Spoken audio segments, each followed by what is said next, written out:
Welcome back to Vismayam news 24. இன்றைய நாளுக்கான குவைத்தின் செய்திகளை பார்க்கலாம். செய்திகளுக்குள் செல்ல முன் எமது சேனலை சப்ஸ்கிரைப் செய்து கூடவே நோட்டிஃபிகேஷனையும் ஆன் செய்து வைத்துக் கொள்ளுங்கள்.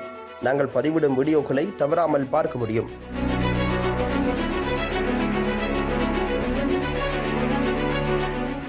பிரிவு 5 குடியுரிமை ரத்து செய்யப்பட்டதால் பாதிக்கப்பட்ட ஊழியர்களை புதிய ஒப்பந்தங்களை பெறுவார்கள்.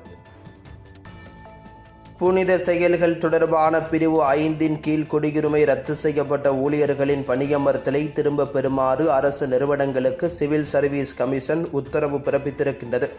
பின்னர் புதிய ஒப்பந்தங்களை வழங்க திட்டமிட்டிருக்கின்றது. தகவல் அறிந்த வட்டாரங்களின்படி அரசாங்க நிறுவனங்கள் இந்த ஊழியர்களை ஒருங்கிணைந்த சலுகைகளை வழங்கும் புதிய ஒப்பந்தங்களின் கீழ் மீண்டும் பணியில் அமர்த்தும் என்றும், இருப்பினும் இந்த சலுகைகள் குவைத் நாட்டினருக்கு வழங்கப்படும் சலுகைகளிலிருந்து வேறுபடும் என்றும் தெரிவிக்கப்பட்டிருக்கின்றது. இந்த பிரிவில் உள்ள ஊழியர்களுக்கான ஒப்பந்தங்களை புதுப்பிப்பது அவர்களின் சம்பள கொடுப்பனவுகள் தொடர்வதை உறுதி செய்யும் என்றும், அவர்களின் ஊதியத்தில் எந்த இடையூறும் ஏற்படாமல் பார்த்துக் கொள்ளும் என்றும் அந்த வட்டாரங்கள் வலியுறுத்தியிருக்கின்றன. குடியுரிமை ரத்து செய்யப்பட்டதை தொடர்ந்து பாதிக்கப்பட்ட பணியாளர்களின் வேலைவாய்ப்பு நிலை மற்றும் சலுகைகளை தெளிவுபடுத்துவதற்கான சிவில் சர்வீஸ் கமிஷனின் முயற்சிகளை இந்த நடவடிக்கை பிரதிபலிக்கிறது. குவைத் மீனவர்கள் மீன்பிடிப்பு குறைந்து வருவதாலும் அதிக செலவுகள் ஏற்படுவதாலும் எச்சரிக்கை விடுக்கின்றனர்.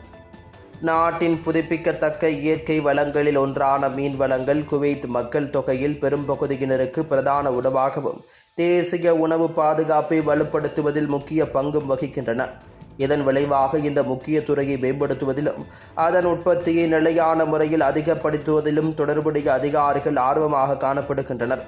இந்த ஆண்டு இறால் பிடிப்பு குறித்து அதிகாரிகள் மற்றும் மீனவர்களிடையே நம்பிக்கை இருந்த போதிலும் முந்தைய ஆண்டுகளை விட இது அதிகமாக இருப்பதாக தோன்றினாலும் குவைத் உற்பத்தி மற்றும் முதலீடு இரண்டிலும் தொடர்ந்து பெரிய சவால்களை எதிர்கொண்டு வருகிறது. இதனால் இறால் மற்றும் உள்ளூர் மீன்கள், குறிப்பாக மீட் மற்றும் ஜுபைடி போன்ற பிரபலமான இனங்கள் கிடைப்பதில் சரிவு ஏற்பட்டிருக்கின்றது.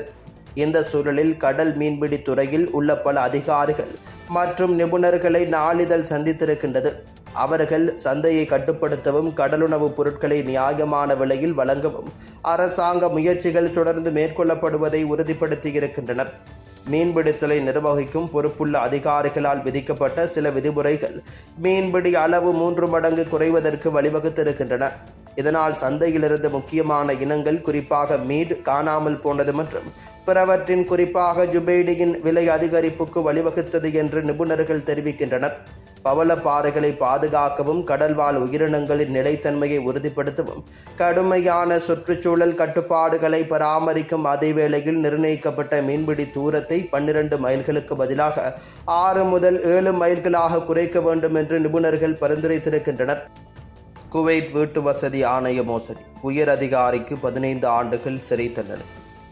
நாட்டின் மிகப்பெரிய ஊழல் வழக்குகளில் ஒன்றான வீட்டு வசதி நலனுக்கான பொது ஆணையத்திடமிருந்து 9,33,000 குவைத் தீனார்கள் மோசடி செய்ததை கெசேசன் நீதிமன்றம் முடித்து வைத்திருக்கின்றது.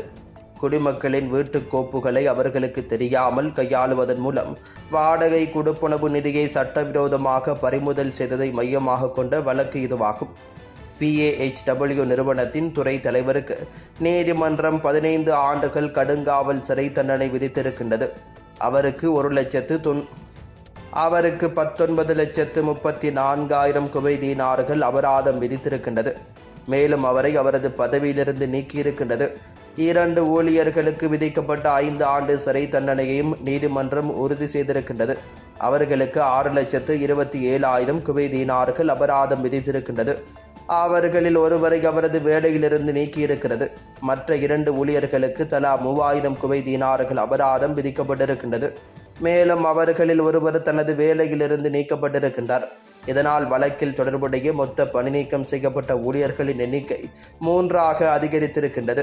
இந்த வழக்கு 2016ஆம் ஆண்டுக்கு முந்தியதாகும். அப்போது அதிகார சபையில் உள்ள சட்டத்துறை குடிமக்களின் வாடகை கொடுப்பனவு கோப்புகளில் பரவலான சேதத்தை கண்டுபிடித்திருக்கின்றது.